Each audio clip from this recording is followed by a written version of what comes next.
Olá pessoal, bom dia. Meu nome é Bruno Bioni. Hoje a gente está aqui para mais um webinar sobre a Lei Geral de Proteção de Dados Pessoais. Antes de propriamente iniciar a nossa conversa e me apresentar, eu queria só saber se todos e todas estão me ouvindo bem. Então, por favor, se vocês puderem mandar alguns avisos no chat falando que o áudio está bom, que vocês estão enxergando bem e visualizando bem a apresentação, seria bastante útil para a gente avançar. Além disso, eu vou dar alguns outros avisos protocolares. A gente tem aqui um sistema para envio de perguntas. Então, para quem for enviar perguntas, isso pode ser enviado ao longo da minha apresentação e eu vou responder ao final. Coloquem, por favor, na frente dessas perguntas uma hashtag. Então, a hashtag vai identificar o que é pergunta e o que não é pergunta, que seriam outros comentários que vocês estariam enviando aí pelo chat. Tudo bem, pessoal? Ok. Bom, vamos lá, gente. Porque importa falar aqui então da nossa Lei Geral de Proteção de Dados Pessoais, impactos, perspectivas e tendências. Antes de mais nada, eu queria avisar vocês o seguinte, e me apresentar, né, de certa forma. Meu nome é Bruno Ricardo Bioni, eu sou professor e fundador do Data Privacy Brasil, que é um think tank, uma iniciativa educacional para a capacitação de pessoas que desejam adquirir e aprofundar conhecimento nessa área. Então, depois, por favor, acessem as nossas redes para saberem dos nossos cursos, desde cursos abertos como também cursos em company. A minha trajetória nesse campo de proteção de dados pessoais, ela se dá de maneira mais forte no ano de 2013, 2012, quando eu comecei a fazer o meu mestrado, e o meu mestrado foi sobre proteção de dados pessoais, especificamente sobre consentimento. Isso depois acabou virando um livro que foi publicado pela editora Gen Forense, Proteção de Dados Pessoais, dois pontos, a função e os limites do consentimento. E hoje eu continuo também trabalhando com a matéria, tanto na minha perspectiva acadêmica, hoje eu faço doutorado na Universidade de São Paulo, na Faculdade de Direito, e também fiz alguns períodos de pesquisas tanto no Departamento de Proteção de Dados Pessoais do Conselho da Europa, como também no European Data Protection Board, que é o órgão que congrega as 28 autoridades de proteção de dados pessoais na União Europeia. Eu acabei de voltar de lá, então bastante coisa também para a gente aproveitar aqui nesse webinar. Como eu disse, se vocês quiserem manter um contato para além desse webinar aqui pontual, acessem o nosso site www.dataprivacybrasil.com.br. Além das nossas redes, a gente é bastante ativo em todas elas, principalmente LinkedIn e Instagram, onde que vocês vão ter bastante novidades, não só com relação a cursos, mas também com análises, matérias, ensaios, artigos que a gente procura fazer na maneira de a gente contribuir e compartilhar conhecimento de uma maneira geral. Bom, Bruno, o que você preparou para a gente hoje aqui, para a nossa conversa? A gente vai até mais ou menos umas 11 horas e aí depois a gente abre para perguntas e respostas. Bom, eu separei a nossa conversa em três partes, três eixos. Primeiro, voltar para o básico, né? Falar quais são as perspectivas e impactos da Lei Geral de Proteção de Dados Pessoais no Brasil e aí dizer o que é a LGPD, que é esse acrônimo aí, essa sopinha de letras que a gente tanto fala, qual que é o seu impacto regulatório e econômico, e aí a gente já começa a desmistificar algumas coisas para falar do aspecto positivo dessa nova regulação. Depois a gente passa para falar o que é propriamente a LGPD, quem são os agentes de tratamento de dados pessoais, e isso vai importar muito para vocês que são revendas da Ingram. Eu já vou falar qual que seriam os pontos mais importantes que vocês deveriam estar monitorando e avançando. Depois a gente vai para uma segunda parte que é o que fazer para se adaptar. Vocês, enquanto revendas, também vão estar provavelmente sujeito à Lei Geral de Proteção de Dados Pessoais, vão estar fazendo negócios, vendendo inclusive soluções para esses processos de conformidade. Então é importante a gente verificar quais são essas ferramentas de um plano de conformidade. E aí, ao final, eu vou aqui fazer um pouco de futurologia, falar o que deve acontecer até a entrada em vigor da Lei Geral de Proteção de Dados Pessoais e depois, e o que deve acontecer depois, ao final, no cenário onde que a gente vai verificar quais que são as organizações que vão se destacar no meio e ao longo desse processo, ok? Bom, vamos lá, gente. Chegando aqui as mensagens que o áudio está indo bem, o vídeo está funcionando bem. Qualquer problema, nos avisem no chat. Perspectivas e impactos da Lei Geral de Proteção de Dados Pessoais. Acho que é importante a gente voltar nesse ponto básico para falar o que é a Lei Geral de Proteção de Dados Pessoais e a partir disso a gente desvendar qual que é o impacto regulatório e econômico dessa regulação. O adjetivo aqui, geral, ele é um adjetivo chave. Tudo isso para dizer que no Brasil a gente tinha bastante leis setoriais de proteção de dados pessoais, então a gente não tinha um vácuo de regulação por completo, e esse slide procura ilustrar isso. A gente tinha regras sobre proteção de dados pessoais no âmbito offline, nas relações de consumo, quando a gente vai olhar para os artigos 43 do Código de Defesa do Consumidor e seguintes, lá você tem todas as regras regulando bancos de dados de consumidores. Se você também quiser ir para além do mundo offline e olhar para as relações de internet, a gente vai ter o nosso Marco Civil da Internet, e ele também tem regras sobre proteção de dados pessoais, fala como que isso vai ter questões para consentimento, para alguns princípios e assim por diante. Se você vai para o setor financeiro, você tem a Lei Complementar 105 de 2001, que é uma lei super forte em termos de sigilo dos dados financeiros e que traz uma série de obrigações para os agentes desse ecossistema. Se você também quiser ir além, a gente tem a nossa Lei de Acesso à Informação, que também disponibiliza algumas regras sobre proteção de dados pessoais quando a gente está tratando do setor público e assim por diante.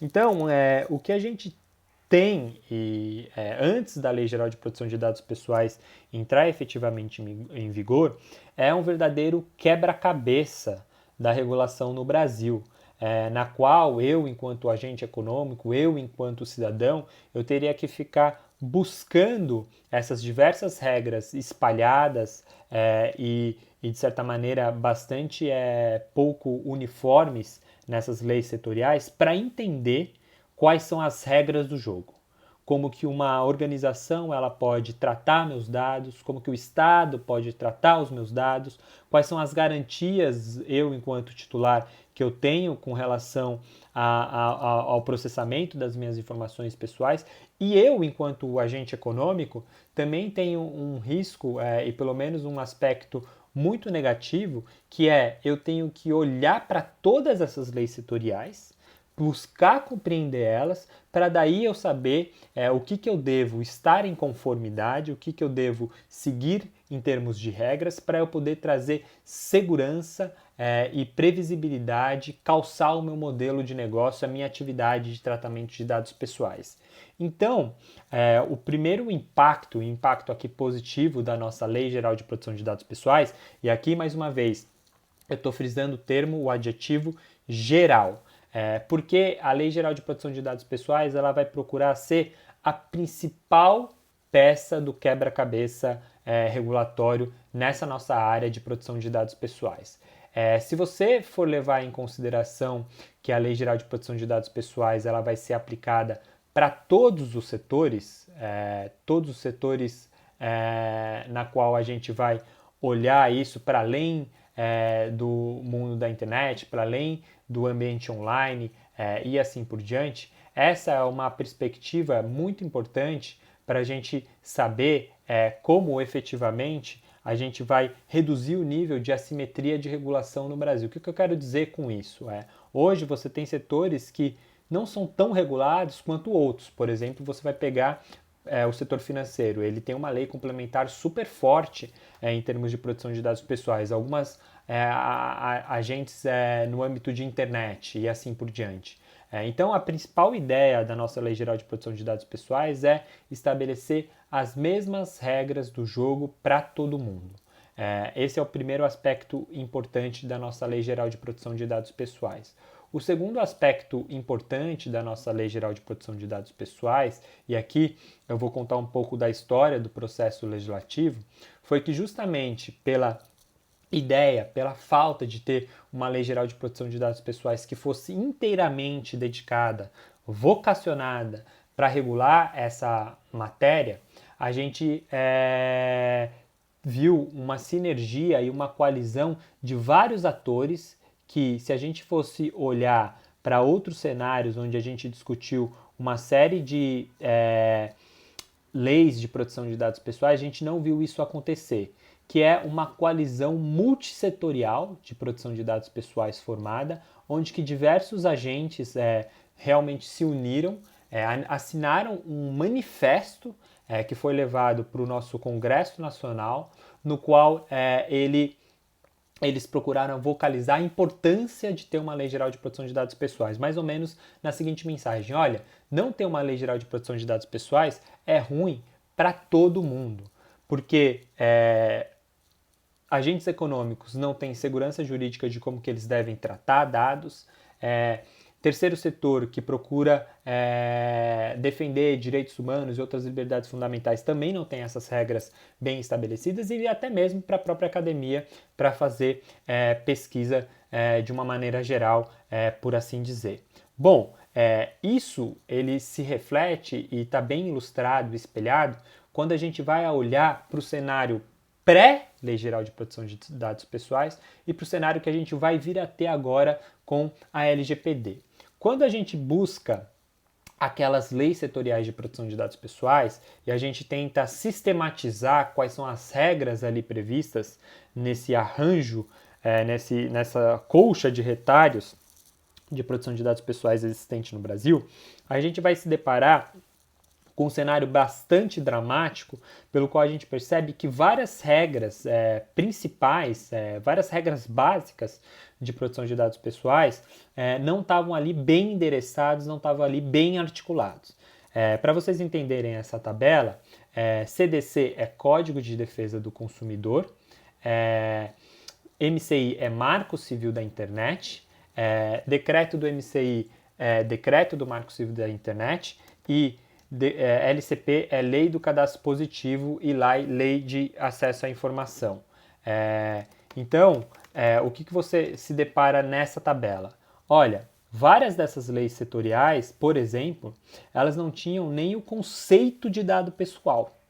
Então, o CDC e o Marco Civil da Internet, eles dispunham de uma série de regras sobre proteção de dados pessoais, mas eles não elaboravam, não prescreviam o conceito básico de tudo isso. Isso só veio a aparecer no cenário brasileiro quando a gente teve o decreto do Marco Civil da Internet em 2016 e com a nossa Lei de Acesso à Informação em 2011.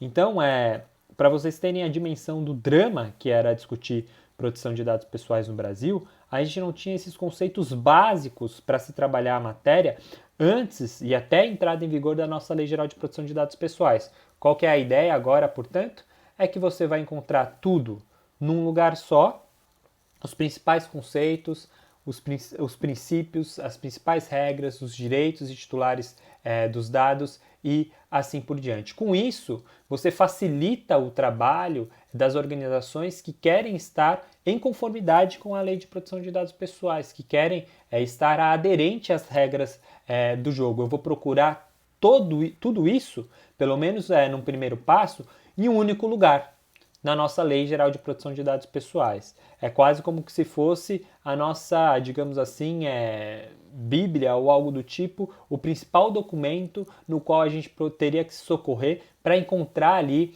os principais mandamentos, as principais regras, os principais conceitos, e isso facilita muito o jogo, principalmente dos agentes econômicos, porque você reduz essa complexidade de formar processos e programas de compliance com relação a esse tema. E aí, justamente pegando esse gancho, eu quero complementar com essa ideia. A ideia da nossa Lei Geral de Proteção de Dados Pessoais é que ela é uma nova regulação e que é uma regulação que procura cumprir dois principais objetivos.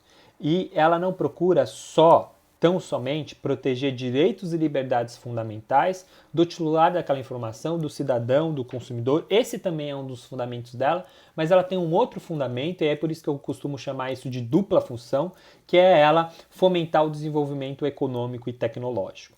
Então, buscando aquele raciocínio que eu estava procurando articular aqui com vocês, o que a gente vê e o que a gente enxerga nessa lei de proteção de dados pessoais?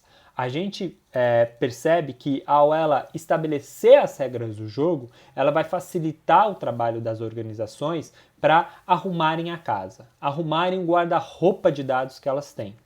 E ao fazer isso, o que a gente já notou com cenários regulatórios similares ao brasileiro, é que você teve uma regulação que forçou as organizações a criarem ordem na casa, a criarem ordem na informação que elas tinham.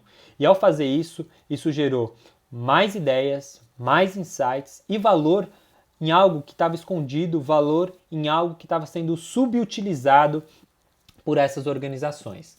E aí eu costumo sempre trazer uma analogia, e isso está bem ilustrado nesse artigozinho de opinião publicado no Valor Econômico, em que eu trago o seguinte raciocínio. Olha, a nossa Lei Geral de Proteção de Dados Pessoais, ela procura trazer uma responsabilidade das organizações para elas saberem o que elas têm dentro dos seus bancos, das suas bases de dados, e organizar tudo isso. Esse é o principal contribuição da nossa Lei Geral de Proteção de Dados Pessoais e talvez a principal responsabilidade de quem hoje trata dados no Brasil. Bom, ao dizer isso, o que eu procuro falar para todas essas organizações que estão passando por processo de conformidade?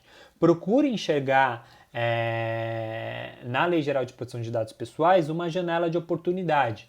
Por exemplo, da mesma forma, quando você enquanto cidadão, enquanto pessoa no seu dia a dia, tem um guarda-roupa mais bem arrumado e você aí consegue achar mais fácil as suas roupas que você procura para determinados tipos de ocasião, você organiza melhor aqueles dados que estão dentro do seu guarda-roupa e transforma aquilo numa informação que torna o seu processo de tomada de decisão muito mais rápido, muito mais preciso e assim por diante.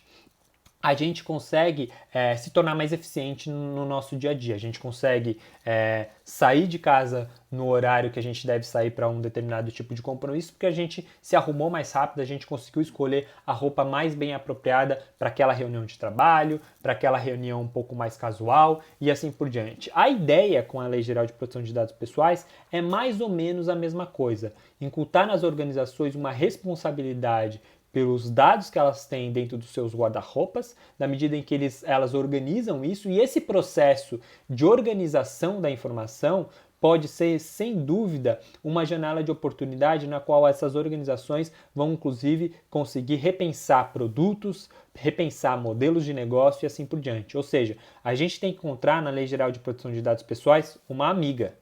E aí, esse é o aspecto positivo de um processo de conformidade, de entender essa dupla função da Lei Geral de Proteção de Dados Pessoais como um todo. Bom, Bruno, ok, entendi.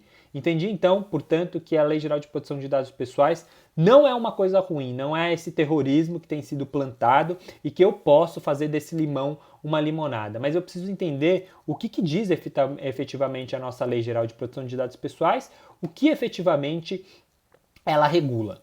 E aí, a gente vai ver que essa Lei Geral de Proteção de Dados Pessoais tem impactos regulatórios como outras normas nunca tiveram. Por quê? Porque a Lei Geral de Proteção de Dados Pessoais, como o nome por si só diz, ela vai procurar governar todas as informações de pessoas naturais, pessoas físicas. E isso vai se desdobrar não só para o ambiente online, mas também para o ambiente offline. Isso vai se desdobrar, inclusive, para além das relações de consumo, como, por exemplo, para o setor privado e para o setor público, para o setor nas relações nas quais as organizações lidam com informações dos seus colaboradores, dos seus trabalhadores, então também tem reflexos em relações trabalhistas ou com colaboradores que não teriam esse vínculo empregatício. Ali você também está tratando dados pessoais. Isso vai se lidar para além do setor privado, mas também com o setor público. E o conceito de dado pessoal, ele é um conceito super alargado, o que a gente costuma chamar de expansionista, porque dado pessoal vai ser considerada aquela informação relacionada a uma pessoa identificada ou identificável. E esse termo identificável mostra a potencialidade do que pode ser considerado como dado pessoal. Então é muito além do nosso número de RG, da nossa biometria, do nosso CPF, do nosso rosto ou fotografias que nos representem. Dado pessoal pode englobar uma série de outras informações, como por exemplo cookies, outros identificadores eletrônicos como e-tags, como o número do e-mail do seu aparelho celular ou o número do dispositivo que está conectado na internet, ou logs que são gerados quando uma determinada pessoa ou entidade acessa um banco de dados. Você tem uma série de outras informações que vão cair, por assim dizer, debaixo do guarda-chuva da nossa Lei Geral de Proteção de Dados Pessoais. Bom, dito isso, a gente percebe que essa lei ela vai ter um impacto tremendo. Os tentáculos dessa lei são de fato bastante alargados, bastante compridos. E aí, o que a nossa lei também vai procurar endereçar é que determinados tipos de dados, eles têm um risco maior, eles têm um potencial maior, por exemplo, de discriminação, que é o que são chamados de dados sensíveis, como, por exemplo, questões de saúde, orientação sexual, biometria e assim por diante. Esses dados eles vão ter que ter um regime de proteção maior do que aqueles dos dados pessoais triviais ou normais. Mesma coisa com dados de crianças e adolescentes, você vai ter ali regras mais duras. Então também é importante você, enquanto organização, pensar qual é o tipo de dado que você trata para você saber quais são as regras que você deve seguir. Outra coisa importante que a nossa Lei Geral de Proteção de Dados Pessoais ela vai trazer é o conceito do que não é dado pessoal, porque senão ela seria uma lei que abocanharia qualquer tipo de informação. Então também traz do outro lado da moeda, o que seriam a ideia dos chamados dados anonimizados. E aí a lei inclusive estabelece alguns critérios para considerar o que efetivamente é um dado anonimizado, como por exemplo, qual que é o custo, qual que é o tempo e qual que é a tecnologia disponível para eu anonimizar uma base de dados, para eu tirar os identificadores que tornam uma pessoa identificável, que tornam uma pessoa associável àquela base de dados. A nossa lei também vai trazer conceitos bastante precisos sobre perfilhamento, ou o que a gente chama de profiling, quando você não só processa dados, mas você processa aqueles dados para formar perfis comportamentais, inclusive para predizer, se antecipar como uma determinada pessoa, um grupo de pessoas pode se comportar. Nesses casos também a gente vai ver como que a Lei Geral de Proteção de Dados Pessoais ela regula essa matéria. Então é uma lei que é vocacionada para governar a proteção de dados pessoais, estabelece todos esses conceitos básicos, todos esses critérios. Ela chega a ser até bastante detalhista em alguns pontos, como por exemplo esse de perfil comportamental ou dados anonimizados. E no final, mais uma vez, isso facilita o jogo para os agentes econômicos que querem calçar bem os seus modelos de negócio, as suas atividades, facilita o jogo para o cidadão que quer saber quais são os direitos efetivos que eles têm para poder acessar bancos de dados e saber o que uma organização tem sobre ele em termos de informação pessoal. Bom, Bruno, agora significa eu dizer que enquanto organização, quando eu me deparar com a situação na qual eu estou tratando dados pessoais, eu estou caindo naquela malha fina da LGPD, onde que uma informação está relacionada a uma pessoa identificável, e aí eu relembro, muito além da biometria, do número de RG, do CPF e assim por diante. Qualquer pessoa que pode ser identificada a partir de uma determinada informação, de um determinado tipo de dado. Significa que eu devo fechar a minha lojinha, fechar as minhas atividades e parar de processar dados? Não, pelo contrário. A Lei Geral de Proteção de Dados Pessoais ela também vem aqui como uma amiga, vem para fins de facilitar o nosso jogo, e assim, nesse sentido, a gente olha como um grande ponto de virada no cenário brasileiro, pelo qual a gente vai ver a Lei Geral de Proteção de Dados Pessoais como um grande drive de uma economia cada vez movida, cada vez mais orientada por dados. Por quê?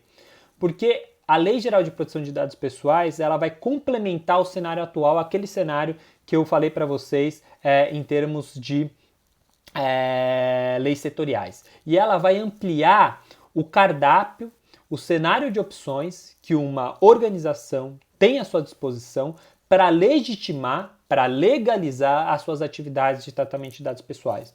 Um cenário que vai muito além da ideia e do bom e velho consentimento. O consentimento, quando você olha as leis setoriais de proteção de dados pessoais, ainda é a principal base legal e ainda é aquela hipótese na qual as organizações devem se socorrer para legitimar suas atividades de tratamento de dados pessoais. Se você for seguir a ferro e fogo o que dizem as leis de proteção de dados pessoais, a gente vai ver que é um cenário bastante dramático e até em certo ponto bastante fictício, pouco real do que a gente tem visto nas práticas de uma maneira geral. O que a gente enxerga? Se você pega, por exemplo, e aqui eu só vou olhar para o Marco Civil da Internet, não estou nem aqui falando da Lei do Cadastro Positivo, que agora foi recentemente modificada, mas se você for seguir a ferro e fogo o que diz o Marco Civil da Internet, Marco Civil da Internet é aplicável para qualquer organização que trata, processa dados utilizando a internet ou que tem uma interface com a internet. Primeiro, uma organização ela teria que informar a finalidade para a qual ela está coletando aquele dado e a finalidade teria que ser específica. E aí, parênteses, não vale você falar que é para melhorar a experiência do usuário. O que é melhorar a experiência do usuário? Não é uma finalidade específica. Nisso você já coloca, digamos assim, na malha fina uma série de organizações, uma série de aplicativos, uma série de pessoas, de organizações que fazem parte dessa indústria que ainda não especificam a finalidade pela qual se processa dados. Depois que você informasse essa finalidade pro titular da informação, aí sim você teria que pegar um consentimento expresso dele e esse consentimento ele deveria ser operacionalizado por meio de cláusulas destacadas. E aí eu pergunto, qual é a aplicação, qualquer tipo de serviço que você acessa na internet, seja no seu desktop, seja no seu notebook, seja no seu smartphone, que você dá o seu consentimento expresso por meio de uma cláusula contratual destacada e que esse termo de uso especifica a finalidade para a qual ele estaria tratando aquele dado. Difícil você enxergar isso acontecendo na prática. Eu desafio quem aqui já teve uma situação na qual se deparou com isso. Se teve, é uma porcentagem ínfima perto do cenário no qual a gente está todo dia trocando dados pessoais por meio da internet. Só depois disso, em tese, uma organização poderia tratar esse dado e se ela desejasse, inclusive, compartilhar esses dados com parceiros comerciais, a gente sabe que isso é a prática regular hoje em dia, ela teria que obter uma nova autorização, um novo consentimento para poder compartilhar, para poder trocar esses dados com terceiros. Ou seja, um cenário no qual a organização ela teria que a todo momento ficar correndo, cruzando essa via crucis, ficar girando em torno desses 6 passos, essas 6 fases para legitimar suas atividades de tratamento de dados pessoais. Um cenário que é pouco aderente à prática, à realidade. Inclusive porque muitas vezes o próprio titular do dado ele não consegue decidir e ser chamado a todo momento para fazer esses tipos de autorizações. Que é o que a gente chama também de fadiga do consentimento. É um cenário que é ruim tanto para as organizações como também para o próprio titular do dado. Por conta disso, a nossa Lei Geral de Proteção de Dados Pessoais, ela trata e vai prever outras 9 hipóteses, outras 9 bases legais, muito além do consentimento, para trazer maior flexibilidade para agentes econômicos tratarem, legitimarem as suas atividades de tratamento de dados pessoais. E aqui eu estou trazendo essas 10 hipóteses. Vai desde você tratar dados pessoais para fins de tutela da saúde ou para cumprimento de obrigação legal, proteção ao crédito, até para o famoso legítimo interesse, que a gente já vai falar um pouquinho mais dele. Mas a ideia é que, num cenário onde que você tem uma série de tecnologias que cada vez mais enxergam novos usos para dados, novas finalidades, novas utilidades para dados pessoais, você teria um cenário que traria maior segurança jurídica para essas organizações e você não precisaria sempre recorrer ao consentimento para validar o seu modelo de negócio ou, no caso do gestor público, para validar aquela política pública. No final, mais uma vez, o impacto da Lei Geral de Proteção de Dados Pessoais, ele tende a ser positivo, porque você consegue enxergar na Lei Geral de Proteção de Dados Pessoais uma amiga na qual não só prevê todos os conceitos básicos, o vocabulário necessário para falar de proteção de dados pessoais no Brasil, mas também as regras do jogo e a principal delas, as 10 bases legais nas quais uma organização poderia calçar a sua atividade. E aí, um cenário, uma base legal que talvez seja a mais aguardada pelo setor privado, principalmente, é o famoso legítimo interesse. O legítimo interesse, ele vai dar um mar de opções, um mar de cenários na qual agentes econômicos poderão trabalhar essa base legal para legitimar suas atividades. Desde para fins de marketing, aí tem uma discussão se pode para marketing direto e marketing indireto, mas também para fins de você utilizar isso para processos de coleta de evidências, investigações internas, para fins de due diligence, para fins de background check e assim por diante. Basta a gente pensar, e aqui eu vou trazer uma situação um pouco mais próxima de nós. Hoje a gente sabe que uma série de organizações, elas utilizam ferramentas para monitoramento do ambiente de trabalho. E aí, se você pensasse que você teria que se apoiar no consentimento para legitimar essa sua atividade de tratamento de dados pessoais, seria um tiro no pé. Por quê? Porque o empregado ou o colaborador, ele não tem muito poder de barganha para decidir se ele autoriza ou não aquele tipo de tratamento do seu dado pessoal, porque ele está numa relação que é assimétrica, que é desequilibrada, e muito provavelmente essa autorização, esse consentimento, ele não é livre, e aí, portanto, ele não poderia ser válido. Hoje, quando a nossa Lei Geral de Proteção de Dados Pessoais efetivamente entrar em vigor, uma série de organizações não necessariamente vão ter que pedir o consentimento, a autorização do empregado ou do colaborador, terão que ser sim transparentes, ter políticas que refletem e coloquem para fora quais são as práticas, mas ela vai poder se apoiar, por exemplo, no legítimo interesse para legitimar essa atividade da coleta, processamento de dados pessoais dos seus colaboradores para fins de monitoramento de ambiente de trabalho. Mesma coisa, processos de due diligence, onde quando você vai ter fusões e aquisições, você demanda uma série de tratamentos de dados, incluindo pessoais, seja dos seus colaboradores ou eventualmente até da sua base de dados consumidores, para verificar qual que é o valor daquela organização para depois você fechar o deal, o negócio e aí fazer efetivamente o pagamento daquela operação societária e assim por diante. Então, em todos esses cenários nos quais eu trago aqui, só para dar um gostinho para vocês do que pode ser visto o legítimo interesse enquanto uma base legal apropriada para legitimar essa série de informações, as organizações poderiam socorrer a ele como um grande destrave para você legitimar as atividades de tratamento de dados pessoais. Bom, Bruno, ok, compreendi. Agora eu quero saber uma coisa de você.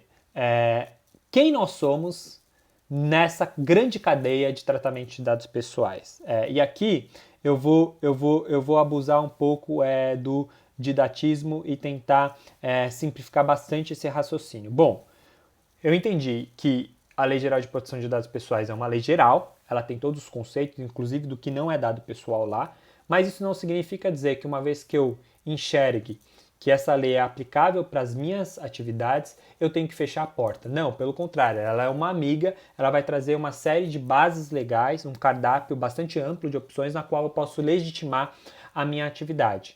Aí eu vou precisar encontrar essa base legal e também procurar identificar quem que eu sou, aonde que eu estou localizado, posicionado nessa grande cadeia de tratamento de dados pessoais, que é a ideia dos agentes e a figura do controlador e do operador. Bom, em termos bastante simples, controlador é quem manda, quem determina, quem toma as decisões relativas ao tratamento de dados pessoais. Consequentemente, se ele tem maior poder, ele vai ter mais obrigações, ele vai ser responsável pelo todo, por toda aquela atividade de tratamento de dados pessoais, mesmo que ele contrate terceiros, terceirize uma parte da sua atividade de tratamento de dados pessoais e aquele terceiro seja o responsável por aquela violação. Depois ele vai ter, obviamente, direitos de regresso e assim por diante. E o operador, como eu já disse, é aquele que trata dados em nome de terceiro, seguindo as suas ordens, e ele é quase como se fosse um terceirizado, né? E aí, o que a gente tem visto na prática é você enquanto controlador, você enquanto organização, você não vai querer trazer para dentro da sua cadeia de atividade parceiros comerciais que sejam, na verdade, um passivo, um risco para ti. Né? Então, o que a gente viu já acontecer com a GDPR foi justamente aqueles operadores que adiantaram seus processos de conformidade, que fizeram todo um inventário de dados, que têm suas respectivas bases legais bem identificadas para operacionalizar suas atividades e assim por diante, eles acabaram ganhando um valor reputacional, inclusive uma vantagem competitiva frente aos seus pares. Por quê? Porque as organizações que são controladoras só iriam querer contratar e só contratam por questões de compliance e due diligence aqueles que seriam operadores em conformidade com a Lei Europeia de Proteção de Dados Pessoais, e isso deve se repetir aqui no Brasil. Bruno, qual que é o exemplo na qual eu posso enxergar isso do ponto de vista aqui da realidade da Ingram e assim por diante? Bom, o exemplo clássico de controlador e operador é aquela organização que busca uma outra organização para hospedar, para fazer serviços de armazenamento de dados. Quem pede, quem contrata esse serviço é o controlador, quem hospeda, quem armazena, via de regra, é o operador. Eu, enquanto organização aqui que vou fazer um serviço terceirizado de SOC para uma organização, questões de segurança da informação, questão de resposta de incidentes de segurança. Provavelmente também a gente vai ver esse mesmo cenário. E aí, as organizações que querem contratar esse tipo de serviço vão procurar parceiros comerciais que estejam em conformidade com a nossa lei, com a nossa futura Lei Geral de Proteção de Dados Pessoais, que vai entrar em vigor em agosto de 2020. Em síntese, quem conseguir não só fornecer soluções tecnológicas, mas ao mesmo tempo demonstrar que está em conformidade com essa regulação, vai ter uma vantagem competitiva enorme frente aos seus pares, vai poder ter um oceano azul para nadar de braçada. Inclusive, o que a gente viu já acontecer no cenário europeu é esses players aumentarem o valor dos seus serviços justamente porque os seus pares, os seus concorrentes não teriam essa vantagem competitiva. Então, quem quer ter esse tipo de segurança e não passivo, paga mais caro para ter esse parceiro comercial mais sólido, mais em conformidade com a nossa Lei Geral de Proteção de Dados Pessoais. Bom, e aí eu entro nessa outra parte que é, bom, eu enquanto organização, eu enquanto revenda, o que eu preciso fazer para me adaptar à Lei Geral de Proteção de Dados Pessoais, para eu nadar de braçada nesse possível oceano azul, e eu, enquanto revenda também da Ingram, o que eu posso oferecer de solução tecnológica nesse processo de conformidade à Lei Geral de Proteção de Dados Pessoais, que vai até agosto de 2020 e além. Daqui a pouco eu vou falar por que essa é uma demanda que deve ir além do prazo da entrada em vigor para a nossa Lei Geral de Proteção de Dados Pessoais. O que a Lei Geral de Proteção de Dados Pessoais procurou fazer para colocar todo mundo no mesmo jogo, para falar a mesma língua de todas as organizações que vão ser protagonistas nesses processos de conformidade? Ela falou, olha, vocês têm que colaborarem comigo. Eu aqui, enquanto legislador e o possível órgão regulador, a gente não tem capacidade de identificar quais são os riscos, as particularidades de todos os setores. Essa é uma lei que vai ter um impacto transversal, vai atingir setor de saúde, vai atingir setor de crédito, setor financeiro, vai atingir setor varejista, vai atingir setor automobilístico. Cada setor econômico tem as suas respectivas particularidades e os seus respectivos riscos. Então vem aqui, agente econômico, e colabora comigo. Eu vou te apresentar uma caixa de ferramentas. Esse é um termo que eu gosto de utilizar bastante para ilustrar como que a gente deve ler a Lei Geral de Proteção de Dados Pessoais. Eu aqui, legislador, vou te apresentar uma série de instrumentos, utilize eles bem, que eu vou levar isso em consideração, utilize eles bem, que eu vou enxergar o seu esforço para estar em conformidade com a Lei Geral de Proteção de Dados Pessoais. Então, a primeira instrumento e talvez a base dessa pirâmide de um processo de conformidade, seja você registrar as atividades de tratamento de dados pessoais, seja você fazer o inventário de dados pessoais, seja você fazer o mapeamento, saber o que você tem no seu guarda-roupa de dados, para daí você poder catalogar eles, para você poder classificar eles, para você identificar. Depois disso, você vai ter a ideia de relatórios, e aí vai tanto da questão de relatórios de conformidade, para eu poder saber o que eu tenho que fazer, modificar algumas práticas para estarem conforme, quanto também para relatórios de impacto à proteção de dados pessoais, nas quais eu enxergo que tem ali alguma atividade de risco para direitos e liberdades fundamentais que demandaria um relatório um pouco mais elaborado, um pouco mais dedicado. Depois que eu faço isso, que eu tenho o diagnóstico e o prognóstico do que eu tenho que fazer para estar em conforme, aí sim eu consigo pensar na concepção de produtos e serviços que sejam desenhados levando em consideração todo o arranjo de proteção de dados pessoais, que é a ideia de Privacy by Design, privacidade por concepção.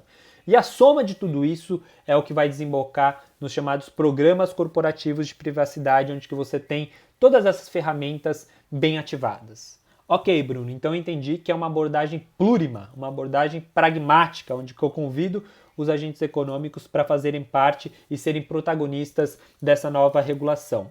E aí, se a gente for destrinchar cada uma dessas ferramentas, o que a gente vai encontrar é mais ou menos isso daqui.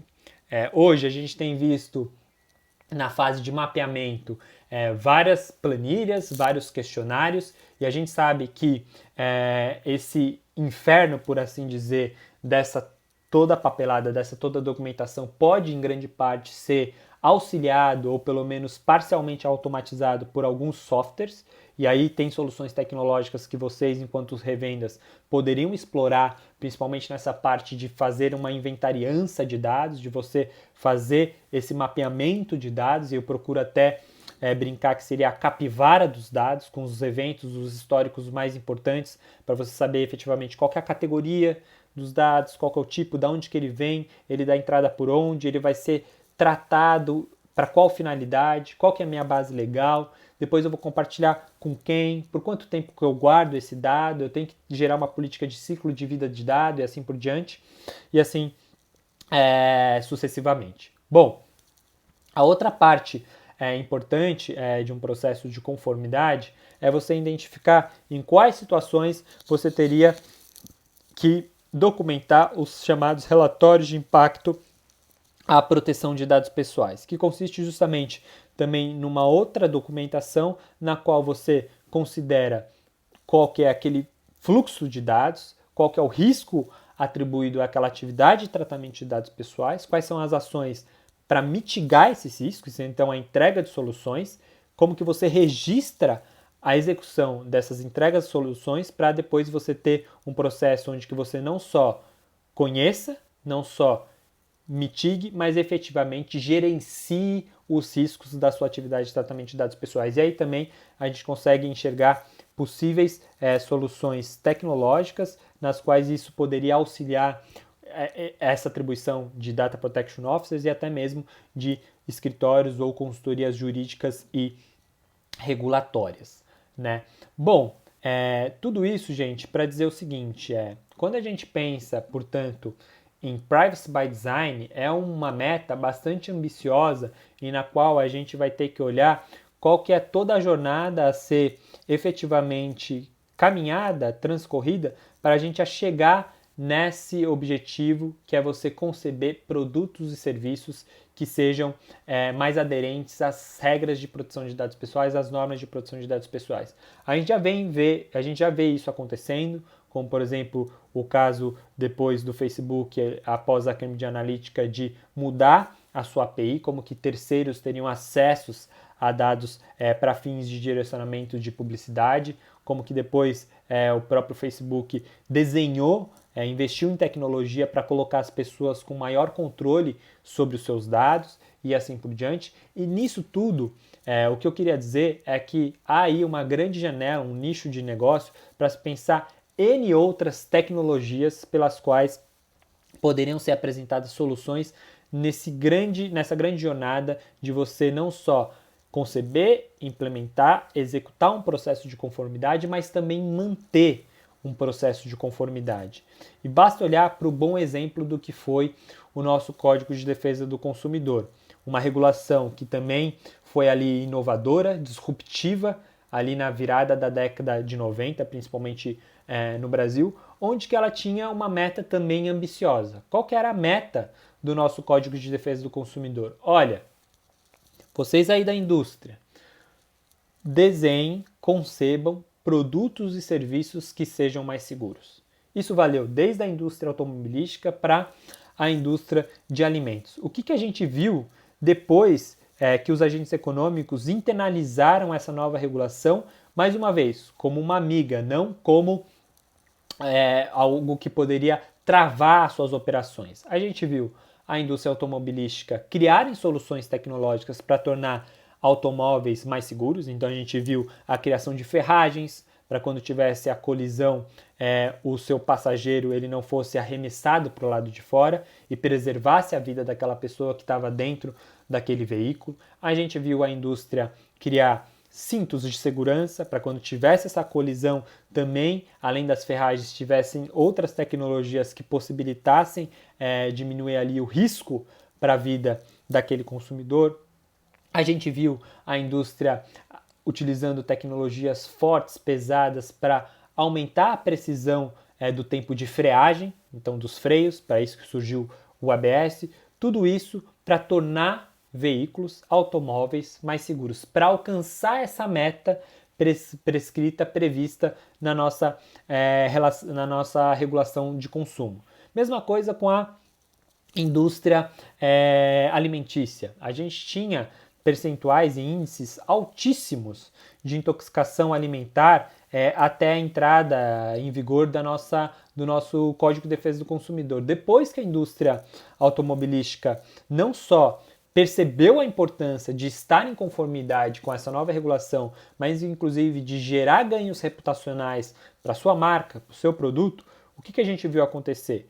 A implementação, a concepção de tecnologias bastante sofisticadas para que no chão da fábrica, aqueles agentes, aqueles colaboradores que estavam ali produzindo alimentos diminuíssem os riscos e a exposição de intoxicação alimentar. Depois a gente viu esse número cair ferozmente. Foi essa mesma indústria que, por exemplo, inovou em termos de transparência, criando aquelas famosas tabelas nutricionais, nas quais o consumidor, simplesmente virando o produto, ele poderia ter acesso a uma informação de muita fácil visualização, na qual ele poderia decidir qual produto ele iria comprar e assim por diante. Ou seja, eu estou aqui trazendo apenas analogias, mas é para a gente poder refletir em conjunto. Do mesmo jeito que a gente teve uma regulação bastante impactante, disruptiva na década de 90 e uma série de players construíram soluções, repensaram os seus próprios produtos e serviços a partir desse ponto, será que a gente não pode fazer o mesmo com a Lei Geral de Proteção de Dados Pessoais? Eu acho que essa é uma reflexão importante para a gente pensar.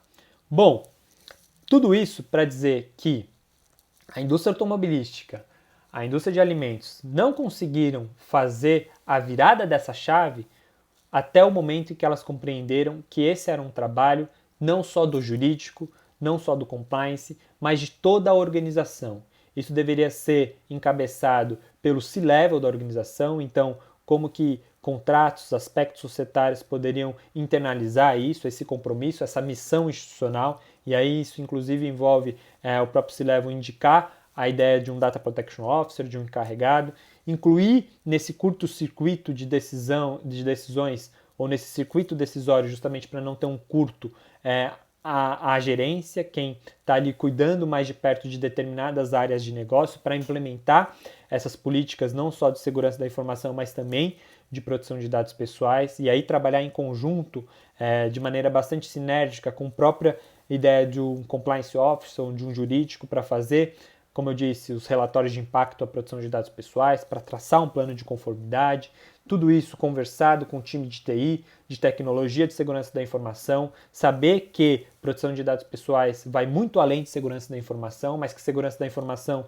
é um pilar importante, tem que se pensar hoje cada vez mais em planos de respostas de incidentes de segurança da informação, e aí grande parte da revenda da Ingram também pode oferecer soluções tecnológicas nesse sentido, não só um SOC, mas também algo que toque nessa parte de segurança da informação. Pensar como que o próprio departamento de recursos humanos, de gestão de pessoas, vai ter que repensar suas práticas, como que ele protege os dados dos seus funcionários, dos seus colaboradores, como que ele treina esse elemento humano para internalizar esse aspecto estratégico da organização, e tudo isso tem que ser conversado também com quem está desenhando os novos produtos, com quem está olhando para os dados pessoais como um grande ativo para gerar mais vendas, para gerar mais receitas, que é, por exemplo, com o time do marketing. Então, resumo, uma jornada de um plano de conformidade é um exercício super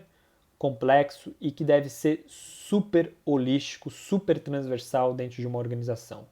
Para você, enquanto agente interno dessa organização que está procurando fazer esse exercício de transformação, é necessário você compreender essa dimensão e é necessário você ter, inclusive, eventualmente, um comitê interdisciplinar que reflita esse esforço integrado da organização. Para você que quer auxiliar nesse processo, pensar como que soluções tecnológicas, como que soluções de serviços mesmo podem ser gestadas para auxiliar em cada uma dessas fases que eu descrevi como uma grande jornada de um plano de conformidade. Desde a parte de registro das atividades, elaboração de relatórios de conformidade, de impacto à proteção de dados pessoais, para você depois caminhar na ideia de um programa de governança de dados.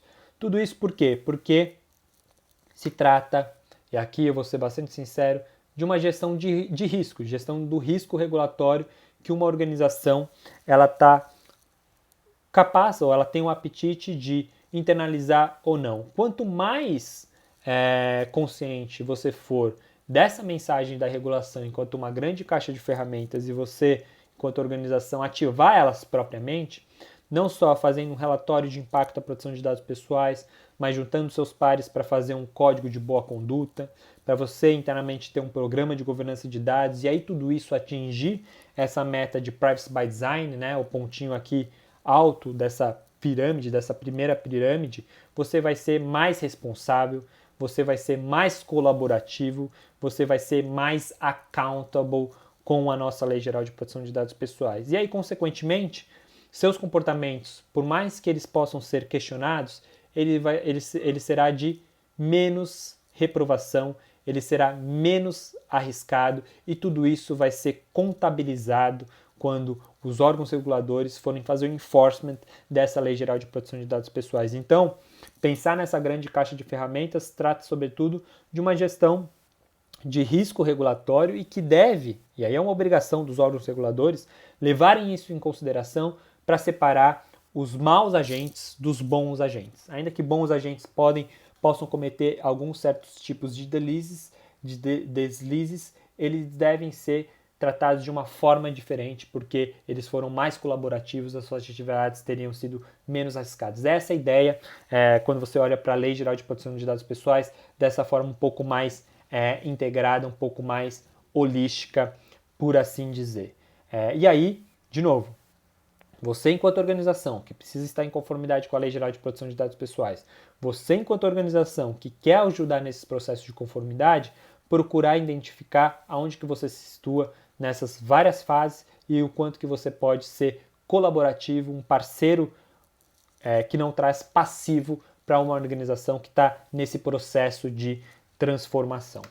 Bom, Bruno, nesses minutinhos finais que a gente tem, o que você diria para mim do que a gente deve, uma vez entendido, o que é a Lei Geral de Proteção de Dados Pessoais, o que ela regula, o que ela diz, quais são as bases legais, quais são os instrumentos que ela me coloca para eu pensar no plano de conformidade, o que eu devo olhar para o futuro e ver de tendências que devem acontecer antes e depois da entrada em vigor da nossa Lei Geral de Proteção de Dados Pessoais? Bom, o que a gente deve olhar, provavelmente, é esse cenário aqui.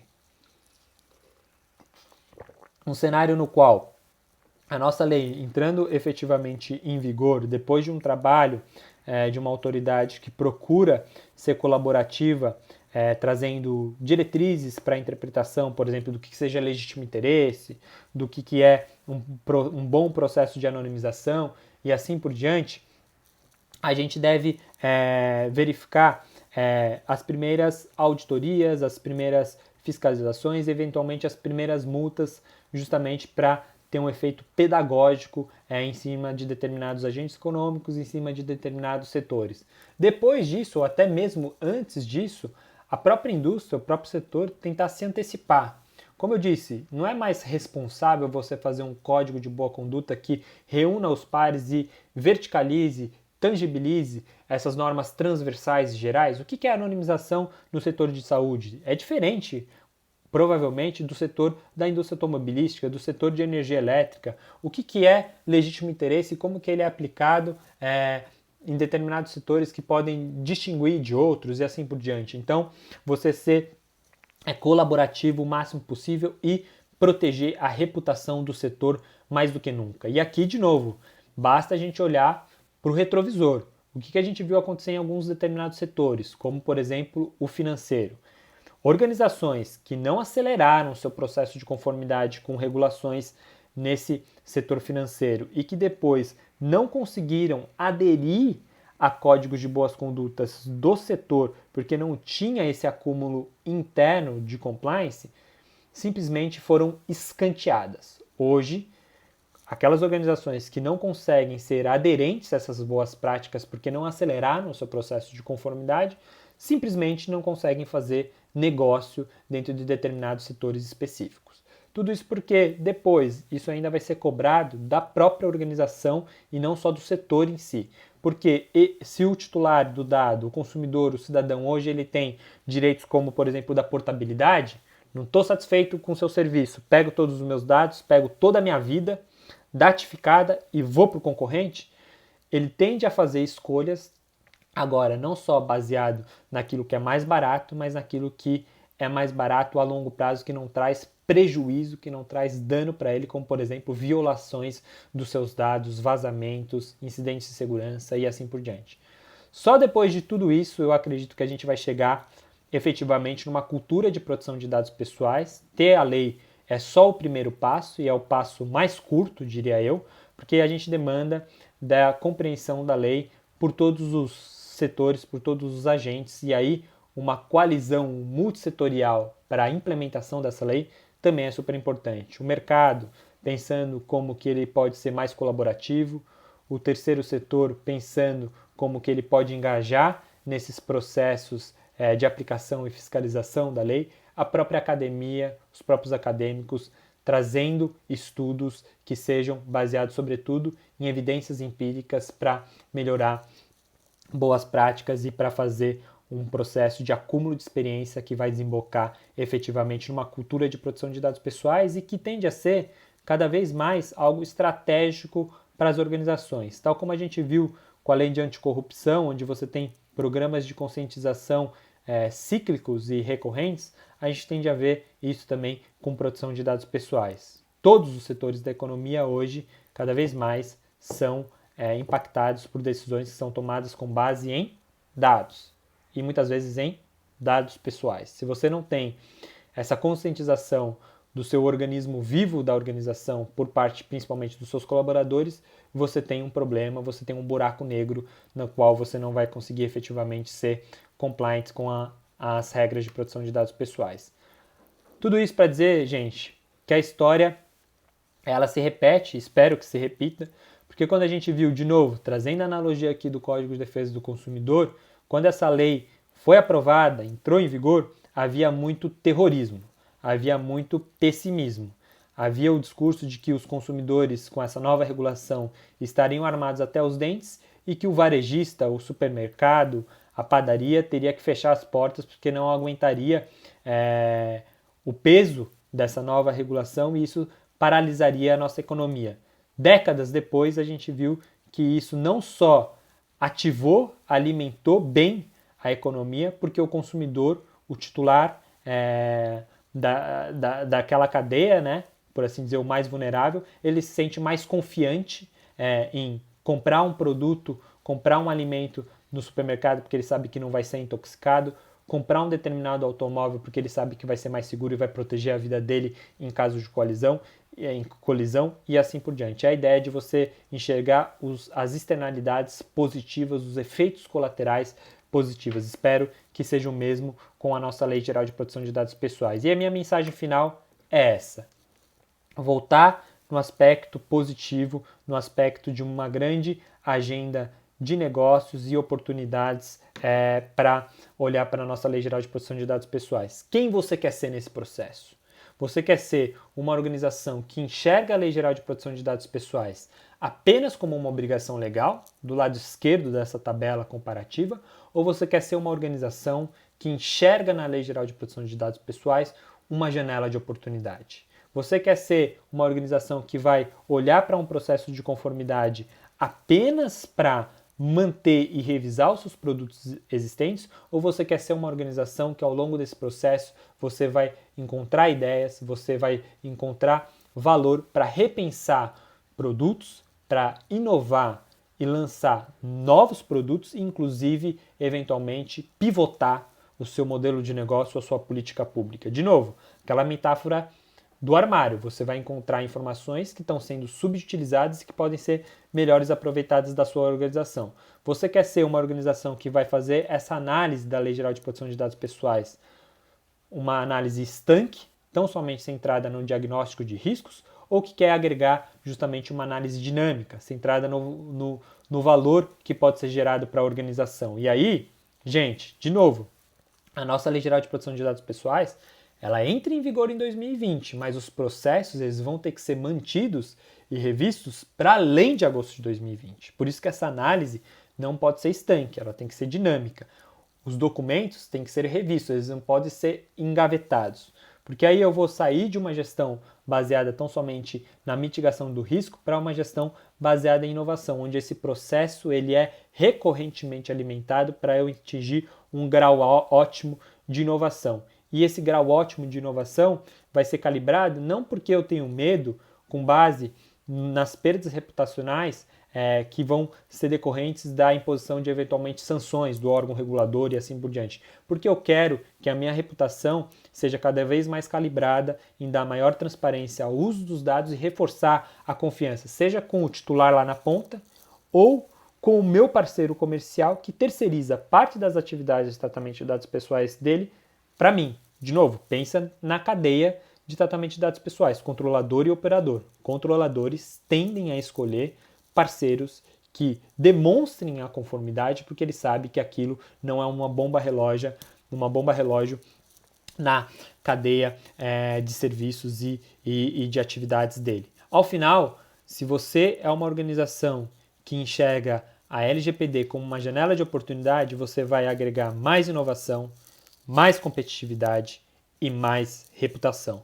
Esse é um artigo que eu escrevi na revista FGV Executiva Era dos Dados, está disponível, é só vocês clicarem aí nesse link, tem no meu próprio site pessoal, brunobione.com.br, e essa tabela ela foi elaborada em coautoria com uma pesquisadora da Fundação Getúlio Vargas, a Maria Cecília Oliveira Gomes, que está para sair um artigo super legal e interessante sobre metodologias de relatórios de impacto de proteção de dados pessoais de autoria dela.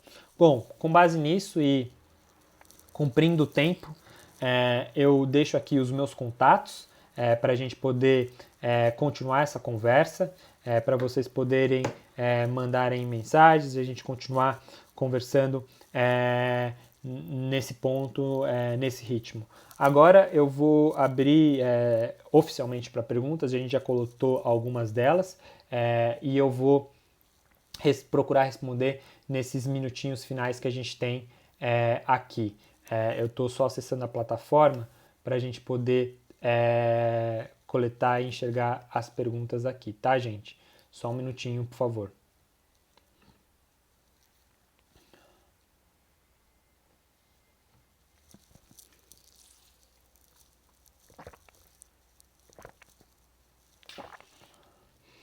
Bom, vamos lá. A primeira pergunta que chega aqui é: registrar o concordo no documento eletrônico disponível no site do banco.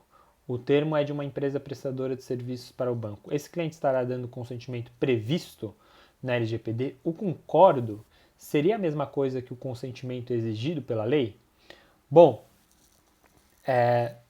como eu disse, a Lei Geral de Proteção de Dados Pessoais ela coloca uma série de bases legais que não só o consentimento. Então, eventualmente, o que você tem que pensar é: esse não é o caso também de eu utilizar uma outra base legal? Por que eu estou dizendo isso? Porque o consentimento ele não tem hierarquia sobre as demais. Eu tenho que procurar qual que é mais apropriada naquela minha determinada situação e assim por diante. Bom, dito isso, qual que é a outra dica que eu dou?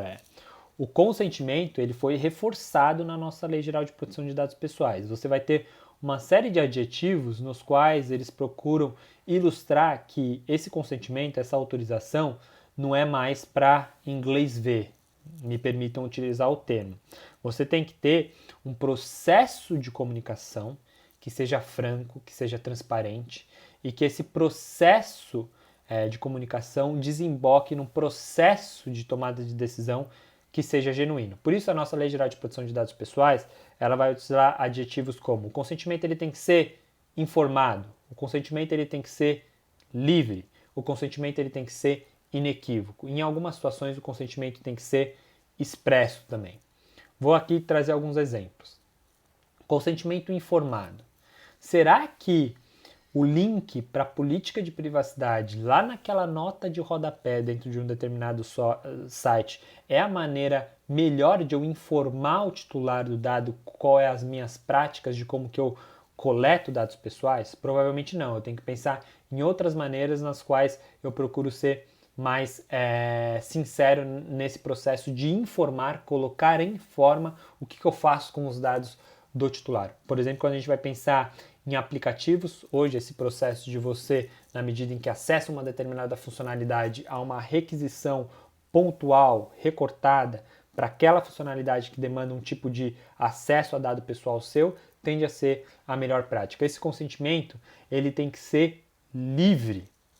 E esse é o ponto principal que engaja na sua pergunta. Não basta apenas o concordo, eu tenho que sair daquela lógica do tudo ou nada dos contratos de adesão. Aceita ou cai fora da minha plataforma, você não utiliza o serviço. Eu tenho que pensar naquela ideia de um consentimento granular, onde que eu dou mais opções pro titular do dado, para além do tudo ou nada desses termos e contratos de adesão. Eu tenho que pensar, por exemplo, em controles ou painéis de privacidade, onde que eu consigo dar essa série de opções para o titular do dado. Eu sempre costumo utilizar o exemplo de determinados aplicativos de transporte, onde que ele só me pede o acesso à minha lista de contatos do meu smartphone quando eu utilizo uma determinada funcionalidade que requer isso para eu poder utilizá-la, como por exemplo enviar o convite para divisão, compartilhamento, rachar a corrida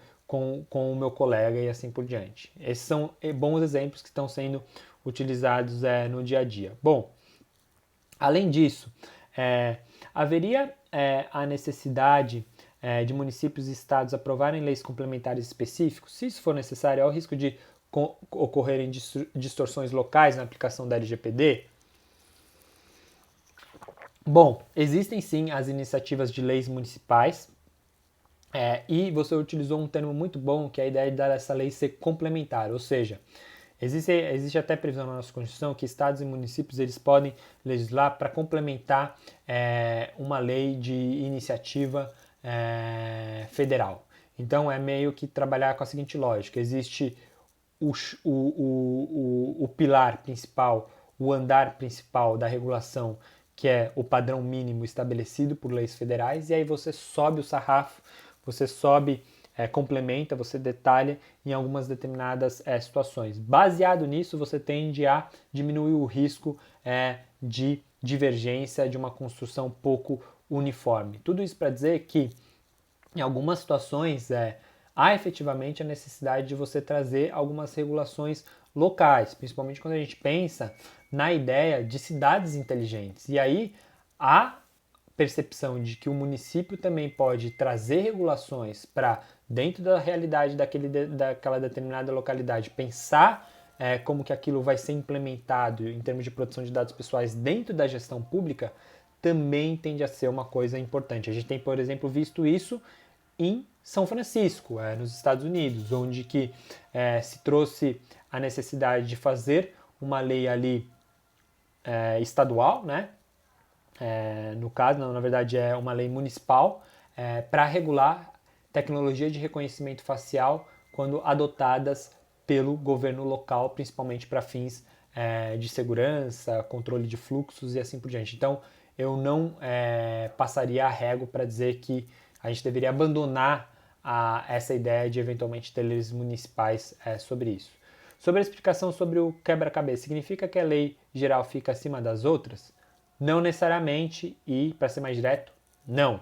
Ela é uma lei ordinária tal como ela tem o mesmo status de outras leis setoriais, como o Marco Civil da Internet, Código de Defesa do Consumidor e assim por diante. O que eu quis dizer é que ela é a principal peça do quebra-cabeça. Você vai buscar todos os conceitos, todo o vocabulário, tudo aquilo que você precisa iniciar, o básico para um processo de conformidade, lá nessa lei, porque essa lei é a vocacionada para tratar da matéria, é ela que foi desenhada do início ao fim só para tratar disso. Código de Defesa do Consumidor, Lei do Cadastro Positivo, Marco Civil da Internet, tratam e regulam uma outra série de questões. Uma vez que você está, por assim dizer, ajustado com a Lei Geral de Proteção de Dados Pessoais, aí você identifica quais são as leis setoriais que se aplicariam para ti, para daí você buscar fazer alguns ajustes finos do que essas leis setoriais regulam de maneira diferente ou distinta da Lei Geral de Proteção de Dados Pessoais. Mas, de novo, ela ajuda nisso, porque é a lei que traz todos os conceitos básicos, com o vocabulário mínimo para a gente ter uma conversa, um diálogo compreensível com as outras leis setoriais. Outra pergunta: as empresas que trabalham com bancos de dados de inadimplentes e comercializam esses dados, como ficam em relação à lei? A lei se aplica. É a Lei Geral de Proteção de Dados Pessoais. Se aplica para todo o setor de crédito, como também para a padaria ali na esquina que tem um banco de dados dos seus consumidores.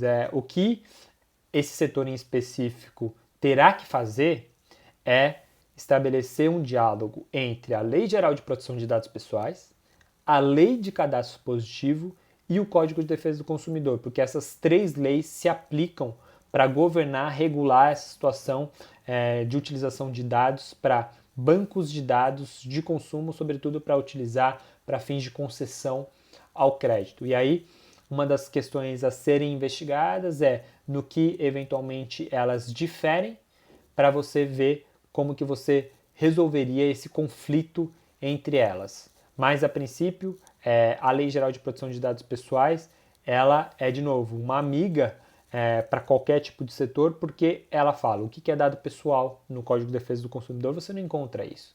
Ela fala de quais são os princípios no Código de Defesa do Consumidor, você não encontra todos os princípios, como o princípio da responsabilidade e prestação de contas. E ela vai trazer outras bases legais, inclusive uma base legal dedicada para a proteção ao crédito. 5. Quinta pergunta. As empresas podem se associar para manterem um único banco de dados pessoais?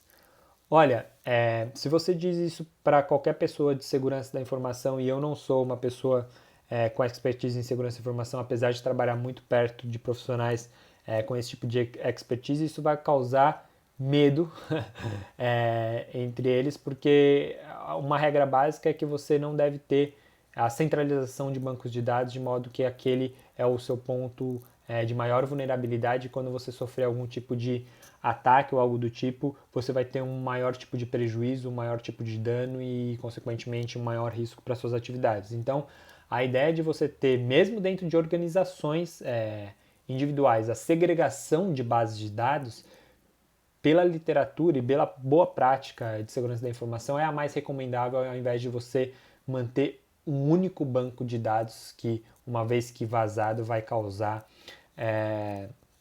danos irreversíveis para a organização ou para o conjunto de empresas que adotaram essa prática. Bom, para a próxima pergunta, empresas que usam robôs para obter dados de governo, como ficam? Elas podem pegar essas informações e venderem para o mercado? Aí você vai ter, mais uma vez, a ideia de que a lei geral ela se aplica para qualquer tipo de modelo de negócio, inclusive para essas empresas que fazem o que a gente chama de scrapping, né? Para bases de dados de acesso público. Então, a pergunta do colega é mais ou menos o seguinte: olha, eu tenho aí uma política de dados abertos, de facilitar o acesso à informação, de ter transparência ativa por parte dos governos. O que eles fazem? Eles abrem os dados das suas gestões, das suas folhas de pagamento para fins de transparência e responsabilidade fiscal. Uma vez que esses dados são tornados públicos, por assim dizer, significa que a lei ela relaxaria ou ela flexibilizaria as regras para esse tipo de categoria de dados, vamos colocar assim, dados pessoais públicos? E aí é um outro mito. Não. A lei, inclusive, ela procura reforçar e ser pedagógica para dizer que dados públicos não deixam de ser dados pessoais. E aí o que ela vai procurar dizer é o seguinte: olha, considere a finalidade pela qual aquele dado foi publicizado. E mesmo que você atribua uma nova finalidade, verifique qual que é a compatibilidade entre essa nova finalidade e a finalidade pela qual aquele dado foi publicizado. Bruno, me dá exemplo. Vamos imaginar aqui que você tem a questão de folhas de pagamento sendo abertas por uma série de órgãos públicos. Para que aquilo serve? Para fins de controle da sociedade sobre como que é feita a gestão financeira fiscal daquela determinada organização, daquele determinado estado, município e assim por diante. Bom, o que fazem algumas ONGs, por exemplo, de transparência? Elas utilizam robôs, bots, para fazerem um scrapping dessas bases de dados e tornar inteligível e dar umas flags sobre aquelas movimentações que seriam, digamos assim, mais suspeitas.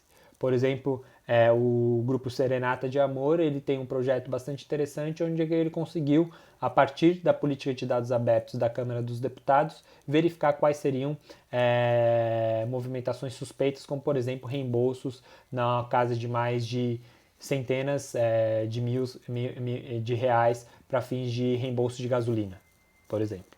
E aí isso trouxe mais transparência. Eu estou tratando dados pessoais ali de um determinado parlamentar, de como que ele consome a sua verba de gabinete e assim por diante.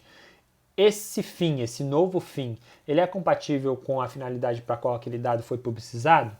Tendo a entender que sim. Agora, eu enquanto, por exemplo, sei lá, uma gestora de crédito, que vou olhar para determinadas políticas de dados abertos, de como que determinados servidores são remunerados, para daí eu compor uma nota e saber se ele tem ou não um maior ou menor risco de inadimplência, essa finalidade ela é compatível com a finalidade pela qual aquele dado foi publicizado? Tendo a entender que não. Mas significa que eu não posso utilizar outros dados também publicizados de acesso público para fazer essa análise de crédito? Não necessariamente. Basta a gente pensar, por exemplo, na razão pela qual ações de execução, inclusive de títulos extrajudiciais e outras ações judiciais, elas são públicas por padrão, justamente para você saber se uma determinada demanda pode levar uma pessoa a uma situação de insolvência. E assim por diante. Significa que esses dados de acesso público poderiam ser tratados para essa finalidade de análise de crédito, levando em consideração a finalidade inicial pela qual se torna público esse tipo de processo judicial? Tendo a entender que sim. Então, você sempre vai ter que fazer esse estudo, essa análise de compatibilidade entre a finalidade pela qual aquele dado foi publicizado, ele se torna de acesso público, para a finalidade nova que é atribuída por determinadas empresas ou outros tipos de organização, ok? Bom, Bruno, para emitir as notas fiscais de venda e prestação de serviços, as empresas necessitam coletar dados pessoais como nome, endereço, CPF, etc. Como isso será tratado na lei? Um dos principais pontos da lei é o que a gente chama de princípio da minimização, que é quase como se fosse um um mix entre necessidade, proporcionalidade e adequação.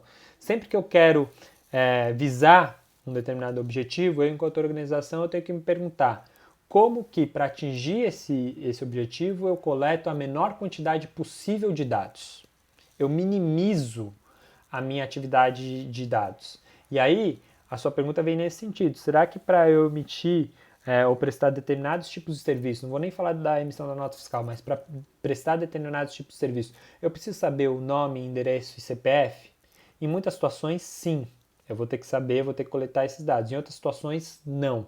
Como, por exemplo, um edifício que controla o fluxo de entrada de pessoas para você poder visitar o cliente num determinado edifício. Ele precisa saber o seu nome, endereço e CPF? Muito provavelmente não. Daria para você minimizar a coleta desses dados para o condomínio prestar esse tipo de serviço para as pessoas que entram nele e para as pessoas que estão ali localizadas. Sempre será, outra pergunta, sempre será necessário o consentimento formal? De novo, não. E aí, aquela série de adjetivos informado, livre, inequívoco, em algumas suas atuações expressas, procuram trazer essa ideia de que o consentimento ele pode ser operacionalizado de outras formas que não essa forma burocrática, papel, formalizada só por termos de uso, políticas de privacidade e assim por diante. De novo, existem muitas situações nas quais você tem um ponto de contato com o próprio titular, você pode tornar esse exercício muito mais dinâmico, muito mais transparente. Basta pensar, por exemplo, quando você fornece um serviço na ponta para ele, onde que ele vai acessar a sua plataforma, onde que ele vai ter um aplicativo na qual ele vai utilizar aquele determinado serviço. Você pode, por meio desses OKs ao longo do uso da plataforma e que também não fadigue esse processo de tomar de decisão, ter um consentimento que seja menos formal, mas nem por isso menos genuíno. Para quem tiver interesse, como eu disse no webinar, a minha dissertação de mestrado ela foi sobre o consentimento e trata também sobre legítimo interesse, que é uma outra base legal super importante. O título do livro chama Proteção de Dados Pessoais, a Função e os Limites do Consentimento. Está disponível na Amazon, está disponível também no site da editora, que é o Grupo Editorial Nacional GEM, para quem tiver interesse. Os médicos, clínicas, laboratórios, hospitais também deverão se adequar à Lei Geral de Proteção de Dados Pessoais? Sim. E talvez esse seja um dos setores que está com mais de cabelo em pé, porque em sua grande maioria eles tratam de dados pessoais sensíveis, aquilo que eu comentei na apresentação, e quando a gente tem a ideia de dados pessoais sensíveis, o regime jurídico ele é mais protetivo, ele é mais pesado, ele é mais forte. Exemplo, quando você trata dados sensíveis, você não pode se valer da base legal do legítimo interesse. Como a gente disse aqui na apresentação, é uma das bases legais mais flexíveis, né? Então você vai ter que socorrer de outras bases legais, um cardápio menor de opções. E aí, quando a gente está falando de dados sensíveis, o consentimento ele é a base legal hierarquicamente superior às demais. E aí, então, o exercício que se faz eu tenho que sempre buscar em primeiro plano, em primeira análise, o consentimento e só depois, quando ele não for efetivamente possível e eu tenho que demonstrar por que ele não é possível caso a caso, é que eu vou me valer de outras obrigações, bases legais, de acordo com a Lei Geral de Proteção de Dados Pessoais. Bruno, outra pergunta, como que fica a produção acadêmica de pesquisa? Olha, a nossa Lei Geral de Proteção de Dados Pessoais, ela trabalhou com dois cenários. O primeiro é falar que atividades acadêmicas, isso está no artigo 4º da nossa Lei Geral de Proteção de Dados Pessoais, elas, a princípio, não estariam dentro do escopo de aplicação da nossa lei, né? Mas ela diz o seguinte, ela referencia os artigos 7º e 11. Então é meio que assim, dá com uma mão e tira com a outra, falando que não se aplica a atividade de tratamento de dados pessoais para fins acadêmicos, mas se aplica os artigos 7º e 11. Então você teria que procurar uma base legal, é isso que diz o artigo 7º e 11 da nossa Lei Geral de Proteção de Dados Pessoais. Mas via de regra, ela procura tentar iniciar um procedimento que não seja tão pesado, que não seja tão, digamos assim, protetivo, que inviabilize esses tipos de atividades. E aí, uma questão que a nossa lei procurou fazer foi desenhar uma base legal só para atividades de pesquisa, justamente para ser uma base legal, uma opção na qual essa pleia de atores poderia se apoiar, se calçar e assim por diante. Só que aí é um parênteses muito grande. A nossa Lei Geral de Proteção de Dados Pessoais, ela fala que essa base legal ela é atribuível para órgãos de pesquisa. E órgãos de pesquisa, de acordo com a nossa Lei Geral de Proteção de Dados Pessoais, teriam que ser entidades que, ao tratar esses dados, não buscam fins lucrativos. Então, com base nisso, você vê que esse regime, entre aspas, um pouco mais flexível, ele seria acessível por poucos agentes, aqueles agentes que não teriam fins lucrativos. Do contrário, uma série de organizações que também não deixam de fazer pesquisa, mas buscam lucro, elas poderiam se valer disso, e não foi esse o intuito da Lei Geral de Proteção de Dados Pessoais, só realmente dar um regime um pouco mais flexível para atividades de academia e para fins de pesquisa que não tenha fins lucrativos. Micro e pequenas empresas que atuam com vendas diretas para pessoas físicas e jurídicas, como que funciona? Vai ser impactada pela Lei Geral de Proteção de Dados Pessoais, como eu disse, até segunda ordem. O padeiro, com 5 pessoas na sua pequena mercearia, até a grande empresa de tecnologia com representação global, a lei se aplica para todos. E esse é o ponto. O que a gente vê na nossa Lei Geral de Proteção de Dados Pessoais é uma sinalização para que o órgão regulador, a nossa Autoridade Nacional de Proteção de Dados Pessoais, calibre melhor o impacto dessa regulação com quem é o agente econômico. E aí você vai ter, por exemplo, a nossa Autoridade Nacional de Proteção de Dados Pessoais podendo falar em quais casos determinados agentes econômicos não precisariam indicar um DPO, um Data Protection Officer. E aí a gente pode olhar para o caso da própria GDPR, onde que se procura só colocar essa obrigação quando as atividades são consideradas de alto risco, por exemplo. Se eu estou, fazendo um algoritmo para predição de determinados tipos de doença, onde eu estou tratando um volume enorme de dados sensíveis, dados relacionados à saúde. Essa minha atividade seria de alto risco, eu teria que ter um DPO, entre outras situações. Uma outra situação na qual a gente poderia aqui ilustrar. A nossa Lei Geral de Proteção de Dados Pessoais fala que você tem que ter o registro das atividades de tratamento de dados pessoais, o inventário. Será que esse inventário deveria ser obrigatório para todos os agentes econômicos, ou será que, mais uma vez, eu conseguiria calibrar essa obrigação de acordo com o porte da empresa e também se a atividade que ela exerce é de alto risco ou não? Então a gente tem essa dimensão. A primeira ordem se aplica integralmente para todos os agentes econômicos, micro e pequenas empresas. O que você pode olhar lá para frente é eventualmente uma calibração mais adequada a partir da atuação da nossa Autoridade Nacional de Proteção de Dados Pessoais. Há alguma fiscalização por parte dos órgãos reguladores ou do governo? E aqui eu encerro com essa pergunta.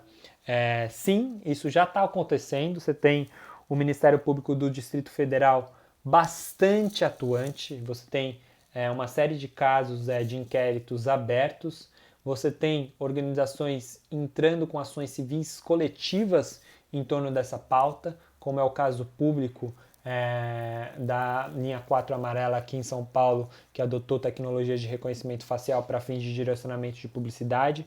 Ou seja, tem um cenário no qual a fiscalização já está acontecendo, e isso faz parte de uma agenda não só de ministérios públicos, de defensorias, de agências reguladoras, mas também de entidades de direitos difusos e coletivos que estão se especializando nessas pautas para justamente contribuir com esse processo de fiscalização e aplicação da Lei Geral de Proteção de Dados Pessoais.